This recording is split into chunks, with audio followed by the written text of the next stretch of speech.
Hello friends, இன்னைக்கு நம்ம பார்க்க போகிறது ஜாப்பனீஸ் அனிமே சீரிஸான வெல்கம் டு டீமன் ஸ்கூல் இருமாக்கும் சீசன் 2 எபிசோட் 16 தான் இன்னைக்குள்ள வீடியோவில் பார்க்க போகிறோம். உங்களுக்கு இந்த வீடியோ பிடிச்சிருந்தது அப்படின்னா லைக் பண்ணிட்டு அப்படி மறக்காம நம்ம சேனலை சப்ஸ்கிரைப் பண்ணிருங்க. ஏன்னா நீங்கள் சப்ஸ்கிரைப் பண்ணி சப்போர்ட் பண்ணீங்க அப்படின்னா தான் என்னால் டெய்லியும் சியர்ஃபுல்லாக வீடியோஸ் போட முடியும். சரி வாங்க நம்ம வளவலன்னு பேசிட்டு இருக்காம இன்னைக்குள்ள கதைக்குள்ள போக ஆரம்பிக்கலாம். இன்னைக்கு நம்ம பார்க்க போகிறது வெல்கம் டு டீமன் ஸ்கூல் இருமாக்கும் சீசன் 2 எபிசோட் 16.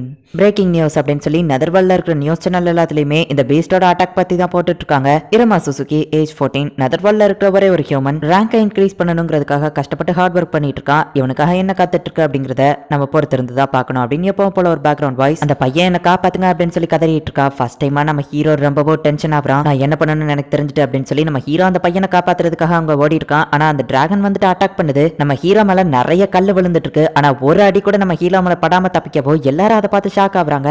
கிட்ட ஓவர்வெல்மிங் கிரைசிஸ் எவேஷன் கேப்பபிலிட்டி அப்படிங்கிற ஒண்ணு இருக்கு. சின்ன வயசுல இருந்து நிறைய ஆபத்துக்களை அவன் ஃபேஸ் பண்ணதுனால அவனால எல்லா ஆபத்துக்கள இருந்தும் தப்பிக்க முடியும். எல்லாருமே விசில் அடிச்சு கைத்தட்டி நம்ம ஹீரோவை பாராட்டுறாங்க. உனக்கு எதுவாகலையே நம்ம ஹீரோ கேட்கப்போ ரொம்பவும் தேங்க்ஸ் அப்படின்னு அந்த பையன் சொல்றான். எல்லாரும் நம்ம ஹீரோவை பார்த்துட்டு இருக்காங்க. எனக்கு ஐஸ்கிரீம் ரொம்ப பிடிச்சிருந்தது. ஐஸ்கிரீம், ரைஸ் பால், அப்புறமா இங்க இருந்த எல்லா ரைடுமே எனக்கு ரொம்பவும் பிடிச்சிருந்தது. ஈவன் நான் தொலைஞ்சு போனப்ப கூட எனக்கு இவ்வளவு வருத்தம் இல்ல. என் லைஃப்ல நான் ஃபர்ஸ்ட் டைமா இவ்வளவு ஹாப்பியா இருந்ததே இல்ல. ஆனா இது எல்லாமே கண்ணுமிக்கிற செகண்ட்ல அழிஞ்சு போயிடுச்சு. இதெல்லாம் பார்க்கும்போது எனக்கு டிஃப்ரெண்டான ஒரு ஃபீலிங் வருது. அதுக்கு பேர் தான் கோபம் நினைக்கிறேன். இப்படி நடக்க காரணமா இருந்த இத கண்டிப்பா நான் சும்மா விட மாட்டேன். நீ சேஃப்டி ரூமுக்கு போ, நான் மத்தவங்களையும் போய் காப்பாத்த போறேன் அப்படின்னு சொல்லிட்டு நம்ம ஹீரோ அங்க இருந்து ஓடுறான். எல்லாருமே நம்ம ஹீரோவை பார்த்து ஆச்சரியப்படுறாங்க. மாஸ்டர் கோவமா இருக்காரு, இத கூட நான் புரிஞ்சுக்கிடலையே அப்படின்னு சொல்லி ஆஸ் வந்து வருத்தப்படுறான். மாஸ்டர் இருமா, ஒரு நிமிஷம் நில்லுங்க, நாங்களும் உங்க கூட வரோம் அப்படின்னு சொல்லி ஆஸ் சொல்றான். சத்தம் போட்டு தூக்கத்தை கலைச்ச அந்த டிராகனை சும்மா விட மாட்டேன் அப்படின்னு அகாரேஸ் சொல்றான். எல்லாருமே அவனுக்கு ஹெல்ப் பண்றோம் அப்படின்னு அவங்க முடிவெடுக்கிறாங்க. இதுல நாயே வரணும் அப்படின்னு சொல்லி ராணவே ராமடியா காமெடி பண்றான். அவனையும் சேர்த்து தான் எழுதிட்டு போறாங்க. ஆப்ரா பார்த்துட்டு அந்த ராட் மான்ஸ்டர் கூட சண்டை போட்டுட்டு இருக்கான். ஆமாரி, இங்க இருந்து எல்லாரையும் சேஃப்டியா கூட்டிட்டு போய் இதை நான் பாத்துக்கிறேன். உங்களோட சேஃப்டி தான் மாஸ்டர் இருமாக்கு முக்கியம், அவரோட ஹாப்பினஸ் தான் எனக்கு முக்கியம் அப்படின்னு ஆப்ரா சொல்லவோ எல்லா கேர்ள்ஸும் இம்ப்ரெஸ் ஆகுறாங்க. சரி இப்ப ஆமரி எல்லாரையும் கூட்டிட்டு போறா. ஆப்ரா வந்துட்டு தனியால அந்த மான்ஸ்டர் கூட சண்டை போட்டுட்டு இருக்கான். ஆப்ரா இப்ப செம ஃபோர்ஸா அட்டாக் பண்ணியுமே அந்த மான்ஸ்டருக்கு பெருசா எதுவும் ஆகல. இதோட பாடி சாஃப்டா இருக்கிறதுனால என்னோட அட்டாக் ஒர்க் ஆகல, என்ன பண்ணலாம் அப்படின்னு சொல்லி ஆப்ரா யோசிச்சுட்டு இருக்கான். அப்ப ஆமரியும் கூட சேர்ந்து வந்து ஃபைட் பண்றா.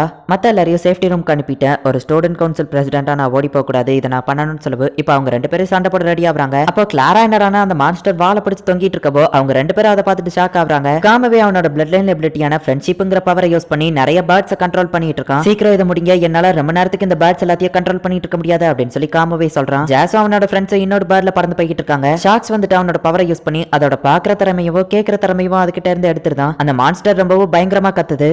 அந்த மான்ஸ்டரோட ஹீரிங் பவர் இப்ப என்கிட்ட இருக்கிறதுனால அது கத்துறது என்னால தாங்க முடியல. ஆனா பரவாயில்ல, ஜாஸ் சொன்ன இந்த பிளான் அது கண்டிப்பா சக்சஸ் ஆகும்னு எனக்கு தோணுச்சு. அதனாலதான் இதுக்கு நான் ஒத்துக்கிட்டேன். என்ன பத்தி கவலைப்படாதீங்க அப்படின்னு சொல்லி ஷாங்க்ஸ் சொல்றான். இப்ப அந்த மான்ஸ்டர் திடீர்னு அட்டாக் பண்ண வரவும் கோயமேன் வந்துட்டு அவனோட வின் பிளேடை யூஸ் பண்ணி அதை தடுத்து ஒரு வழியா அந்த இடத்துல இருந்து அவங்க ரெண்டு பேரும் தப்பிக்கிறாங்க. ஜாஸ் சொன்ன லொகேஷன்லயே அவனை விட்டாச்சு அப்படின்னு சொல்லி கோயமேன் பாக்குறான். ஜாஸோட அண்ணா அவன் கிட்ட அந்த விசில கொடுக்கும்போது இந்த விசில நீ ஊதுனா அது ரொம்பவும் பயங்கரமா இருக்கும், எவ்வளவு மானா பவர் இதுல செலுத்துறியோ அவ்வளவு பயங்கரமான சவுண்ட் வரும் அப்படின்னு சொல்லி அவங்க அண்ணா சொல்லிருப்பான். இப்போ ஷாக்ஸ் வந்துட்டு அதுகிட்ட இருந்து எடுத்த சென்ஸ் அதுகிட்டயே திரும்ப கொடுக்குறான். அதோட ஹியரிங் பவர் திரும்ப வரவோ அதோட காது ப்ளூ கலர்ல மாறுது. ஜாஸ் வந்துட்டு அவனோட ஃபுல் பவரையும் கொடுத்து அந்த விசில ஊதுறான். அந்த மான்ஸ்டரோட காது கிழிஞ்சு அப்படியே அது மயக்கம் போட்டு கீழே விழுந்துருது. நம்ம சாதிச்சிட்டோமா? ஆமா, இந்த மான்ஸ்டர் எந்திக்கல, நம்ம சாதிச்சிட்டோம் அப்படின்னு சொல்லி அவங்க எல்லாரும் ரொம்ப ஹாப்பியா இருக்காங்க. நம்மளும் சாதிச்சிட்டோம் அப்படின்னு சொல்லி அவங்க எல்லாரும் பேசிட்டு இருக்கும்போது திடீர்னு அந்த மான்ஸ்டர் வந்து அட்டாக் பண்றதுக்காக எந்திக்குது. ஜஸ்ட் மிஸ்ல கேலகோ கரெக்டான டைமிங்ல அவங்கள ப்ரொடெக்ட் பண்ணிருந்தான். நீங்க இன்னும் முட்டாள்களாவே தான் இருக்கீங்க, உங்களை கூட உங்களால ப்ரொடெக்ட் பண்ண முடியல. நீங்க பண்ண பெர்ஃபார்மன்ஸ்க்கு ஜாஸ் உனக்கு 40 பாயிண்ட்ஸ், கோயமான் உனக்கு 35 பாயிண்ட்ஸ், மத்த ரெண்டு பேருக்கும் 30 பாயிண்ட்ஸ். சோ எப்படி இருந்தாலும் முட்டாள்களை நீங்க பாஸ் பண்ணிட்டீங்க அப்படின்னு சொல்லி இப்போ கேலகோ வந்துட்டு அவனோட ஃபேமிலியரை சமன் பண்ணி அந்த பீஸ்ட கொண்டுதான். இதுக்கு வாய்ப்பே இல்ல, இது அமேசிங் அப்படின்னு சொல்லி எல்லாரும் வாய பழக்கிறாங்க. இது எனக்கு ரொம்பவும் ஃபன்னா இருந்துச்சு. நம்ம ஃபன்னை செலிப்ரேஷன் பண்ற மாதிரி ஒரு போட்டோ எடுக்கலாம் வாங்க அப்படின்னு சொல்லி கேலகோ கூப்பிடுறான். இப்போ எல்லாரும் சேர்ந்து அது கூட ஒரு போட்டோ எடுத்துக்கிட்டாங்க. இப்போ எமர்ஜென்சி ஷெல்டர் அப்படின்னு சொல்லி எல்லாரையும் சேஃப்டியா ஒரு இடத்துல வச்சிருக்காங்க. நம்ம எப்போ இங்க இருந்து வெளியே போறது, நம்மளால தப்பிக்க முடியுமா, நம்ம எல்லாரும் ஏன் இங்க வச்சிருக்காங்க, மான்ஸ்டர் நம்மள கொன்றுமா அப்படின்னு எல்லாரும் பயந்துட்டு இருக்காங்க. குழந்தைங்க அழுதுட்டு இருக்கப்போ எலிசபெத்தா போய் சமாதானப்படுத்துறா. மக்கள் ரொம்பவும் பதட்டமா இருக்காங்க அப்படிங்கறத கார்ல பார்த்துட்டு இதை நான் வந்துருந்தேன் அப்படின்னு சொல்லி அவ அங்க இருந்து கிளம்புறா. இவ்வளவு போயிட்டாலாம், நான் என்ன பண்றது அப்படின்னு எலிசபெத்தா பாக்குறா. எல்லா குழந்தைங்களும் அழ ஆரம்பிக்கிறாங்க. மான்ஸ்டர் அட்டாக் பண்ற சவுண்ட் கேட்கப்போ எல்லாரும் பதறி அடிச்சுக்கிட்டு வெளியே ஓட பாக்குறாங்க. அந்த இடமே ரொம்பவோ பரபரப்பாயிருது. கார்ல வந்துட்டு அவளோட கெட்டப்ப சேஞ்ச் பண்ணி இப்ப குரோமாவா அந்த இடத்துக்கு வந்துருதா. குரோமாவை பார்த்த உடனே எல்லாரும் ரொம்ப ஹாப்பி ஆகுறாங்க. இந்த மக்கள் எல்லாரும் ரொம்ப பயந்து போயிருக்காங்க. ஒரு டம்டாலா இவங்க முகத்துல நான் தான் சிரிப்ப வர வைக்கணும், அவன் இங்க இருந்திருந்தா இததான் ஆசைப்பட்டிருப்பான் அப்படின்னு சொல்லி அவ யோசிச்சுட்டு வெளியே மான்ஸ்டர் சண்டை போட்டுட்டு இருக்கு, எனக்கு நல்லாவே தெரியும். இந்த நேரத்துல தான் நீங்க பதட்டமாகாம ரொம்பவும் நிதானமா இருக்கணும். அந்த மான்ஸ்டர்ஸை பார்த்து நீங்க பயப்படுறீங்களா சொல்லுங்க. அந்த மான்ஸ்டரை பார்த்து வர்ற பயம் பெருசா இல்லைன்னா என்னோட கியூட்னஸ் பெருசா சொல்லுங்க, எது ரொம்பவோ பவர்ஃபுல் அப்படின்னு சொல்லி குரோமா கேட்கப்போ குரோமா பிரம்மோ அப்படின்னு சொல்லி எல்லாரும் கத்துறாங்க. என்ன எல்லாரும் தயாரா அப்படின்னு சொல்லி அவ கேக்குறா. எல்லாரும் இப்ப கத்திட்டு இருக்காங்க. இப்ப உடனே அவ ஒரு பாட்டை பாட ஆரம்பிக்கிறா. பெரிய பல்லு பெரிய நகம் எது இருந்தாலும் சரி நாங்க உன்னை பார்த்து பயப்பட மாட்டோம் அப்படின்னு சொல்லி, அந்த மான்ஸ்டரை பார்த்து பயப்பட மாட்டோம், நாங்க எல்லாரும் தைரியமானவங்க அப்படிங்கிற மாதிரி ஒரு பாட்டை பாட ஆரம்பிக்கிறா. எங்க கிளாரா என்னடான்னா இன்னும் அதோட வாழை பிடிச்சு தொங்கி விளாண்டுட்டு இருக்கா. அப்புறம் நான் அதை டைவர்ட் பண்றேன், நீ போயிட்டு கிளாராவை காப்பாத்து அப்படின்னு சொல்லி ஆமரி பேசிட்டு இருக்கும்போதே பார்த்தா டக்குன்னு அதை அட்டாக் பண்ணுது. ஆமரி அவளோட பவரை யூஸ் பண்ணி தடுக்கிறா. அதோட பாடி ரொம்பவும் சாஃப்டா இருக்கு. அது தலையில இருக்கிற அந்த டைமண்ட் அதுதான் ரொம்பவும் ஹார்டா இருக்கு. அதை அட்டாக் பண்ண அப்படின்னு ஆப்ரா சொல்லிட்டு அங்க இருந்து கிளம்புறா. மேஜிக்கல் ஸ்பெல் எதையும் சொல்லாமே இன்ஸ்டன்டா மேஜிக் யூஸ் பண்ணா. இவ 6th கிரேட் ஆச்சே, இவளோட பவர் என்னங்கறத நான் பார்க்கணும் அப்படின்னு சொல்லி ஆப்ரா பார்த்துட்டு இருக்கான்.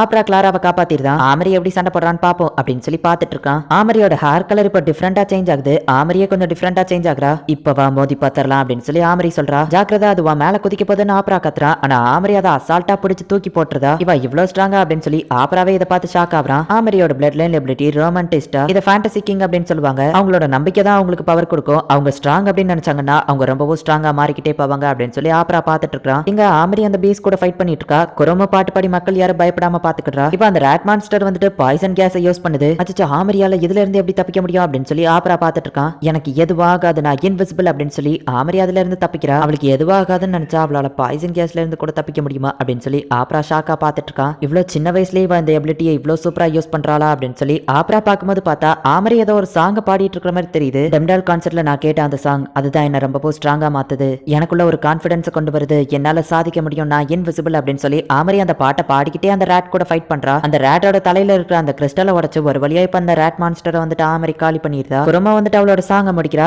ஆமரியா வந்துட்டு அந்த ராட்டோட கதையை முடிக்கிறா. குருமா அவளோட சாங்க முடிக்கப்போ ஆடியன்ஸ் எல்லாம் ரொம்ப சேரப் ஆகுறாங்க. ஹே ரெட் ஹேர் லேடி, நீ வேற லெவல்ல பண்ண அப்படின்னு சொல்லி கிளாரா வந்து பாராட்டிட்டு ஆமரியை தொடவும். ஆமரி உடம்பே நடுங்குது. ரொமட்டிஸ்டா எபிலிட்டி அவளோட ஸ்ட்ரென்த்தோட லிமிட்ஸ் பிரேக் பண்ணும். ஃபுல் ஸ்ட்ரென்த்தையும் அவ யூஸ் பண்ணதுனால இப்ப அவ உடம்புல ஸ்ட்ரென்த்தே இருக்காது. அவளை தொடாத அப்படின்னு சொல்லி ஆப்ரா சொல்லிட்டு, இந்த வயசுலயே ரொமண்டிஸ்டா எபிலிட்டியை இவ்வளவு சூப்பரா யூஸ் பண்ண கத்துக்கிட்டேன்னா நீ திறமசாலி தான். உன்னோட ஸ்டடிஸ் முடிஞ்சதுக்கு அப்புறமா சேர் டிமன் வீட்ல என்ன மாதிரி வேலை பாக்குறியா? நான் உனக்கு ட்ரைனிங் கொடுத்து உன்னை இன்னும் ஸ்ட்ராங்கா மாத்திரேன் அப்படின்னு சொல்லி ஆப்ரா சொல்லவும், ஸ்டடிஸ் முடிஞ்ச உடனே எங்க அப்பாவுடைய வேலையை பாத்துக்கிட்டேன்னு சொல்லி ஆல்ரெடி வாக்கு கொடுத்திருக்கேன், சாரி என்னால முடியாது அப்படின்னு சொல்லி அவ சொல்றா. உன்னோட திறமையெல்லாம் வீணா போக கூடாது, அதனாலதான் சேர் டிமன் வீட்ல வேலை பார்க்க சொன்னேன், சரி விடு அப்படின்னு ஆப்ரா சொல்லவும், அப்பதான் ஆமரி யோசிச்சு பாக்குறா. சேர் டிமன் வீட்ல வேலை பார்த்தா இருமாவா அங்கதான் இருப்பான், நான் அவனையும் கவனிச்சுக்கிடலாம், அவன் கூட ஒன்னாவே இருக்கலாம், அதுக்கப்புறம் எங்களுக்கு கல்யாணம் நடக்கும். ஆமா, நான் கல்யாணம் பண்ணணும் அப்படின்னு சொல்லி ஆமரி யோசிச்சு பார்த்துட்டு, என்னோட ஃபியூச்சர் எப்படி வேணாலும் மாறலாம், அது போக நீங்க வேற ரொம்ப கெஞ்சி கேக்குறீங்க, சோ அதனால நான் வரலான்னு சொல்லி முடிவெடுத்துட்டேன். நான் வேண்டான்னு சொன்ன உடனே நீங்க எதுவும் மனசு மாறலன்னு கேட்கவோ, இல்ல நீ வரலாம் அப்படின்னு ஆப்ரா சொல்றான். நல்ல தப்பிச்சேன் அப்படின்னு சொல்லி ஆமரி ஹாப்பி. ஆப்ரா பிரஸ் பண்றங்கிற பேர்ல கையை கிரஷ் பண்ணிட்டாலே, இவகிட்ட இன்னுமா இவ்வளவு ஸ்ட்ரென்த் இருக்கு அப்படின்னு சொல்லி ஆப்ரா பாக்குறான். உங்களுக்கு வெப்பன் ஏதாச்சும் தேவைப்படும், ஹெல்ப் பண்ணலாம் தான் வந்தா அப்படின்னு கிளாரா சொல்லவும்,